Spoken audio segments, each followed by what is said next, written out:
a ver, en esta pildorilla que va a ser un poco larga, os voy a contar una conferencia que suelo dar sobre dificultades de aprendizaje, la relación entre dificultades de aprendizaje y emoción, que creo que es bastante interesante que podáis tenerlas como tutorial, etcétera, dentro de mis terapias o para mis alumnos, etcétera. Bueno.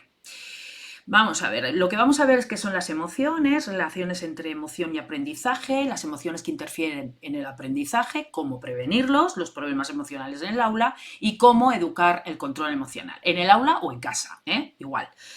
Bien, os presento a María. Evidentemente esta foto no es una foto real de María, sino una niña que se le parece mucho y que encontré por internet. Esta es María. Tiene 8 años en el momento que estaba conmigo en consulta, ya hace mucho tiempo, diagnosticada de dislexia. Y fijaros, es una niña que vivía despeinada, ¿no? Digo, es una niña que vivía que vive, yo creo, en un pueblo del Pirineo Aragonés, en un pueblo muy chiquitito, con lo cual, pues imaginaros, su vida es en la calle, o jugando con otros niños, estorrozándose, que se dice por aquí, por ahí, etcétera. Bien. Bueno, ahora os presento a Yolanda. Yolanda era su profesora PT, de pedagogía terapéutica, que son estas profesoras, para los que no lo sabéis, que se llevan a los niños fuera del aula, los niños que tienen alguna dificultad. Bueno, es su maestra de PT, como digo, entregada, responsable, formada, una persona, yo la conocí, una persona maravillosa, pero y peinada, ¿de acuerdo? O sea, esto os lo digo porque, bueno, muchas veces se tienen problemas con este tema. Mirad, María. María no quería ir con Yolanda, no quería salir con Yolanda cuando la venía a buscar. Ella decía, es que es porque me chilla. Pero, evidentemente, Yolanda no le chillaba. Os digo que era una profesora maravillosa. Entonces, ¿qué le pasa a María? ¿Qué le pasa? Vamos a ir viendo qué puede pasar aquí. Aparte de lo del pelo, que os he dicho, que eso, claro, la diferencia de caracteres puede hacer que dos personas choquen, ¿no? Y a los niños les pasa igual con ciertos profesores. Bueno, conocéis a Francisco Mora, ¿verdad? También a Gardner, a Goleman y a otros muchos neuropsicólogos que dicen que sin emoción no hay aprendizaje. ¿Ok? Lo dice la neuropsicología, no lo digo yo. Sin emoción no hay aprendizaje. ¿Ok? Bien. Emoción, sí, pero emoción evidentemente positiva, porque la emoción negativa lo que hace es bloquear, ¿sí? Si tienes alguna dificultad, la emoción que tienes normalmente es negativa, es desagradable, sí. Entonces, volvamos a María. ¿Qué le pasa a María? Vamos a ver, las emociones se asocian a reacciones afectivas de aparición repentina. María, ¿qué piensa? Viene Yolanda y me tengo que ir, ¿sí? Son de gran intensidad las emociones. ¿Qué le pasa a María? Si me tengo que ir es que soy tonta, ¿vale? Porque la PT se lleva a los niños que tienen dificultades y eso los niños lo saben. Bien, se vinculan las emociones con necesidades biopsicológicas. ¿Cuál es una de las necesidades biopsicológicas más necesarias en el ser humano, sea de la edad que sea? Bueno, la experiencia de éxito, ser exitoso, sentirse uno exitoso en algo, ¿sí? Las emociones producen cambios somáticos que se manifiestan de diferentes formas y por tanto tienen ciertas consecuencias. Ahí hemos tenido a María, ¿no?, cogiéndose una rabieta y sufriendo la consecuencia que es un castigo. Ok, volvemos a María de nuevo. Viene Yolanda, ¿sí? Ella piensa, me voy, o sea, soy tonta. Bien, alguien me llama tonta, porque a alguno de los niños suele pasar que a veces, pues para hacer la gracia, ya se va María, porque tal. Bien.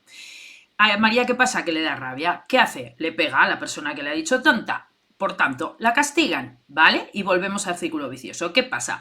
María, como hemos dicho, todo el mundo necesita ser aceptada, como todo el mundo, ¿de acuerdo? Entonces, ¿qué piensa? No quiero ir con Yolanda. ¿Por qué? Porque cada vez que viene Yolanda, alguien me tal y yo me siento mal y no me siento aceptada, ¿sí? Bien, volvemos a las emociones. Las emociones se almacenan ahí, en la amígdala, en el sistema límbico, y se regulan aquí, en la corteza prefrontal, ¿sí?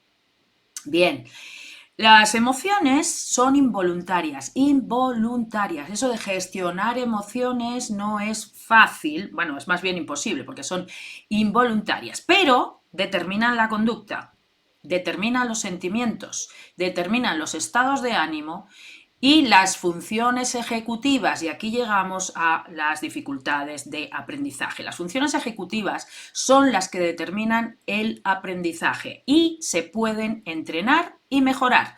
No así las emociones, que son automáticas y no las puedes controlar, ¿no? Bien, estas son las funciones ejecutivas. Por un lado, el control inhibitorio, que es la capacidad que nos permite controlar conductas, respuestas o pensamientos automáticos, ¿sí? Cuando hay problemas, ¿qué pasa? El niño es impulsivo, responde sin esperar y busca recompensas inmediatas. Eso le pasa. Otra función ejecutiva, la memoria de trabajo. La memoria de trabajo nos permite mantener y manipular información para razonar o aprender. ¿Qué pasa cuando falla? Hay dificultad para pensar en varias cosas a la vez, por ejemplo. ¿Bien? Flexibilidad cognitiva, otra función ejecutiva, que es la capacidad para adaptarnos a situaciones inesperadas pensando sin rigidez y liberándonos de automatismos. ¿Vale? Si no funciona, cuando el niño participa en una actividad que tiene que hablar y en otras, pues que tiene que escuchar, pues no puede guardar un turno, se suele saltar las normas, etc. O se bloquea cuando tiene que elegir entre diferentes estrategias para resolver un problema. Bien. ¿Cómo trabajar las funciones ejecutivas? Siempre haciendo tareas que fomenten el bienestar emocional, social o físico. Acordaros, sin emoción no hay aprendizaje, pero emoción agradable. El aprendizaje tiene que estar siempre vinculado al juego, al movimiento, al arte o la cooperación. ¿Sí? Y siempre en consonancia con el proceso natural de maduración del cerebro humano, que a veces no tiene que ver necesariamente con la edad. No todos los niños de la misma edad hacen las cosas a la misma vez, pero eso es harina de otro costal, ¿sí? Bien, emoción y razón siempre van unidas. Volvemos a María, os lo explico. Leer me cuesta, ¿sí? Ella tiene dislexia, entonces leer le cuesta. ¿Qué pasa? Que se siente diferente. Que ser diferente evidentemente es malo, ella lo siente y lo vive como malo. ¿Eso le da rabia? ¿Qué pasa? No leo. ¿Me castigan? Vuelvo a leer. Lees es malo. ¿Veis la asociación de ideas?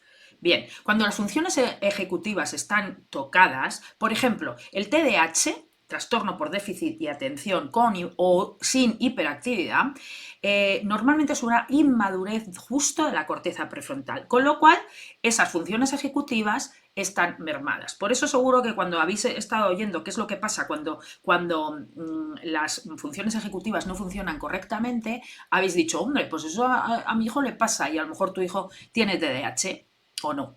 No lo sabemos. Bueno, la educación emocional ayuda a controlar la conducta, lógicamente, ¿no? Pero nunca las emociones, porque las emociones siempre se van a dar, sí o sí, como os he dicho antes. Bien, no sirve esconderlas. Si nos medicamos, por ejemplo, si medicamos a los niños y no les ayudamos a gestionar, a controlar las funciones ejecutivas, a entrenarlas y con ellas las emociones, pues entonces no sirve de nada, porque en el momento que se va el efecto de la medicación, se acabó. No hay medicación que cure la corteza prefrontal. La corteza prefrontal tiene que madurar a su ritmo. La corteza prefrontal es la encargada de regular las emociones, como hemos dicho antes, ¿no? Entonces, si dormimos la corteza prefrontal, las emociones van a su aire. Si dormimos las emociones, la corteza prefrontal no aprende a controlarlas, ¿ok? Sirve conocerlas, evidentemente. Bien, muy rápidamente, las emociones agradables, alegría, amor, tranquilidad, curiosidad. Las desagradables, tristeza, odio, ansiedad, desidia. Luego están las neutras como la esperanza, ¿sí? Bueno, también se pueden dar a la vez. Ahí os pongo a la novia llorando porque, bueno, puede llorar de alegría, ¿sí? Por un lado está triste porque abandona su libertad, entre comillas, como por ser persona soltera, pero por otro lado está muy contenta porque se une a la persona amada, ¿no? Bien, bueno, pues se pueden dar a la vez por la misma caso. También se pueden disfrazar bueno, Jorge Bucay tiene un cuento muy bonito que se van las tres amigas, la tristeza, la ira y el miedo se van a bañar a un lago cercano. Es un cuento de Jorge Bucay, no me lo he inventado yo. Llega la rabia y se mete furibunda en el lago, y luego viene la tristeza y se mete también llorando en el lago a bañarse. Y luego llega el miedo, que como tiene mucho miedo, entonces esconde sus ropas para que no se las roben, pero llega un duendecillo malicioso y le roba las ropas, con lo cual el miedo a veces, ¿qué hace? Salió el miedo y se vistió con las ropas de la rabia, que eran las que tenía por ahí, ¿de acuerdo? Y entonces, desde entonces, la tristeza, porque la rabia salió y se puso las ropas de la tristeza a veces va desnuda por ahí, ¿de acuerdo? ¿Por qué? Y lo que se ve es miedo. Muchas veces cuando vemos a niños que están muy rabiosos, lo que tienen escondido dentro es miedo, ¿de acuerdo? Con todo el tema de bullying, etcétera. Cuando hay dificultades de aprendizaje, hay a veces dificultades, o sea, problemas de comportamiento, y esto es... le pasa a los niños a veces pues por eso, porque las emociones se disfrazan y entonces el miedo se viste de rabia y por eso son niños a veces agresivos. ¿Vale? Bien, es importante vivir todas las emociones. Bien, volvemos y llegamos a la relación entre emoción y aprendizaje. Os presento la ley de Yerkes-Dodson, que como veis no es moderna precisamente, pero funciona. Aquí tenemos la motivación de baja, media, alta, y aquí tenemos el rendimiento, ¿ok? De bajo a ideal. Cuando hay una baja motivación, el rendimiento es bajo. Si es medio, esta es la situación ideal, y si hay una alta motivación, también el rendimiento baja, ¿ok? En este lado de la curva tenemos a los niños pues con dificultades de aprendizaje, con depresión, por ejemplo, o que tienen TEA, bueno, que están bajitos de motivación.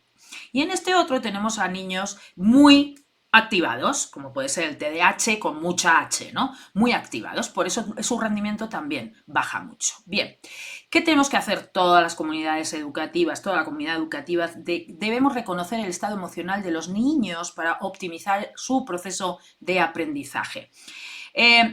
Y más importante aún es que sean los propios niños los que sepan reconocer sus propias emociones para poder controlarlas, gestionarlas. Vale. ¿Qué emociones interfieren en el aprendizaje? La ansiedad, que se da entre un 5 y un 14% de la población, de los niños, más en niñas, y el origen suele ser la sobreprotección, el poner a los niños burbuja, ¿no? Los niños, y no hablo de COVID, los niños burbujas que están dentro de que no les pase nada, etcétera, ¿no? Bien, lo que más ansiedad genera es la atribución interna ¿de qué puede ser? De fracaso.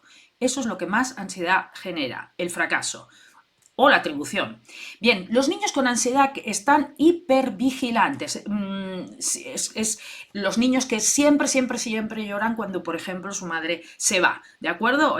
Para dejarlo al colegio. Viven en la incertidumbre, también se anticipan, son como niños negativos, están muy negativos, ¿no? Tienen fobia escolar, se retraen porque tienen miedo, ansiedad, bien. Y también puede tener incluso quejas somáticas o enfermedades reales, ¿vale? Bien, otra emoción que dificulta el aprendizaje, la depresión. Se da entre 9% en niños y un 15% en adolescentes. No hay diferencias de género, pero en la adolescencia se da más en chicas la depresión. El origen es la indefensión aprendida. La indefensión aprendida se aprende exactamente, es como su nombre indica, ¿no? Y aprendes a estar indefenso. Es cuando tú tienes la sensación de que no controlas absolutamente nada de tu alrededor, nada depende de ti, entonces te sientes absolutamente indefenso. Por eso os pongo aquí el elefantito con el clavo, ¿no? Es la historia del abuelo que va con el niño a un circo y el niño le dice, pero bueno, el elefante podría escaparse de aquí, porque fíjate qué clavo más pequeño. Y entonces el abuelo le explica, pues mira, es que no se escapa porque aprendió a que no podía, ¿no? ¿Por qué? Porque cuando era pequeño sí que no podía con ese clavo, pero luego cuando quiso querer le pegaron y le enseñaron que no podía, ¿de acuerdo? Indefensión aprendida. ¿Qué pasa cuando el niño tiene esta ansiedad, depresión? que acumulan fracasos incluso cuando podrían hacer las tareas. Son estos niños que los profes o las madres y padres dicen, pero si en casa sabe hacerlo, luego va al examen y no lo hace. Ojo, ¿vale? También suelen aislarse. No se relacionan porque tienen la sensación de que hagan lo que hagan, nunca van a ser aceptados porque nunca van a hacer nada totalmente bien. ¿Bien? ¿Cómo combatimos la ansiedad y el estrés? Pues, y la depresión, pues evidentemente con acumulación de éxitos. Metamos a nuestros niños en tareas que puedan plantearles éxito. Dejemos de llevar a los niños en sus horas libres, por ejemplo, a actividades que aún les generan más ansiedad o más depresión o más acumulación de fracasos. El inglés, si no se le da bien, pues hombre, que hay que hacer un refuerzo de inglés, bueno, pero tiene que ser con unas actividades evidentemente que él vea que va, ¿vale? No que se acumulan más fracasos. Pues digo matemáticas o digo tal. Lo mejor en las actividades extraescolares es llevarlos a cosas que ellos se diviertan y que puedan hacer bien, ¿ok? Bueno, la ira, otra emoción, que empieza con el llanto, pasa a la agresividad y puede terminar en violencia, ¿ok? Bien. Ansiedad, depresión, ira, vergüenza, celos, todos son emociones desagradables y interfieren en el aprendizaje de forma negativa. ¿Qué más interfiere y es muy importante? Nuestras expectativas. Se llama el efecto Pigmalión y os voy a explicar cómo funciona. Nuestras expectativas propias con respecto, imaginaros que tienes un niño que tiene alguna dificultad, ¿sí? Y entonces tú crees que no va a poder hacer pues X tareas, ¿no? ¿Cuál es tu acción? Te ayudo continuamente, porque creo que tú no vas a poder, entonces yo te ayudo continuamente. ¿Qué expectativa tienen los otros sobre nosotros? El niño dice, si mamá me ayuda, es que yo soy incapaz, ¿sí? ¿Y qué pasa entonces? Te pido ayuda siempre.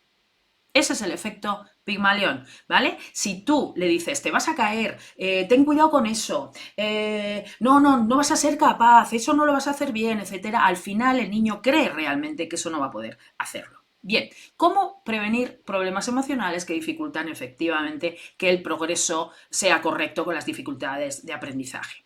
Bien, entre otras cosas, tener efectivamente expectativas positivas de nuestros hijos. Tener expectativas positivas de nuestros hijos. Centrarnos en las fortalezas. En otras pildorillas tengo por ahí cómo hacerlo, el centrarte en las fortalezas de tus hijos. En vez de mirar a tu hijo y ver lo que quieres ver o lo que querrías que estuviese ahí, mira por favor lo que está en realidad y mira cuáles son sus fortalezas. Bien. Evidentemente, no pasarnos, porque también está por un lado el no lo hagas que te vas a equivocar, es que no es suficiente, no es suficiente, y por otro lado está el extremo, ¿no? De todo lo hace bien, todo no sé qué, y eso no es ajustado. El autoconcepto tiene que ser ajustado, quererte como eres, no lo que te gustaría ser. Bien. Esto es importantísimo, la técnica del espejo. Es siempre, bueno, un niño llora, ¿vale? El niño llora. Y en vez de decirle, no llores, que eso no, que no es para tanto, que no es para tanto lo que te anda, que no, bien, no le quites hierro. Si está llorando es porque realmente eso le ha dolido o le ha sentado mal o le ha lo que sea. Entonces hay que mirarle a los ojos y decirle, estás enfadado o estás triste. ¿Qué tenemos? ¿Enfado o tristeza? ¿Cómo está? ¿Detrás de tus lágrimas está la rabia? ¿O quién está? ¿O está el miedo o está la tristeza? ¿De acuerdo? Ayudarles con el cuento de Bucay, con el cuento de los monstruos de colores, con los que queráis, que hay mucho por ahí, pero lo que más le va a servir a la criatura, desde luego, es que seamos nosotros los que validemos su emoción y digamos, pues vamos a ver, qué enfadados estamos, venga, pues vamos a ver qué hacemos con ese enfado, qué podemos hacer, ¿de acuerdo? Venga. Evidentemente, nada es más contagioso que el ejemplo y os puedo asegurar que las emociones se contagian. Las emociones se contagian, así que ir como ese perrete así con una sonrisa por la vida, cuando podáis, pero desde luego si tú es casa, si tu profesora tienes un mal día, justo no pienses que los niños te quieren fastidiar el día más, no, es que se contagia. tu mal rollo, ¿de acuerdo? O tu mamá o tu papá que estáis en casa y tenéis un mal rollo o estáis mal entre vosotros, los niños se portan peor. ¿Por qué? Porque la tensión se contagia, ¿de acuerdo? No, si nosotros no nos peleamos delante de los niños, va, pero tampoco os besáis. Y tampoco hay buen rollito, y tampoco hay un guiño, y eso se contagia, ¿ok? Bueno, muchas gracias. Hasta aquí la conferencia. Espero que os haya gustado. Chao, chao.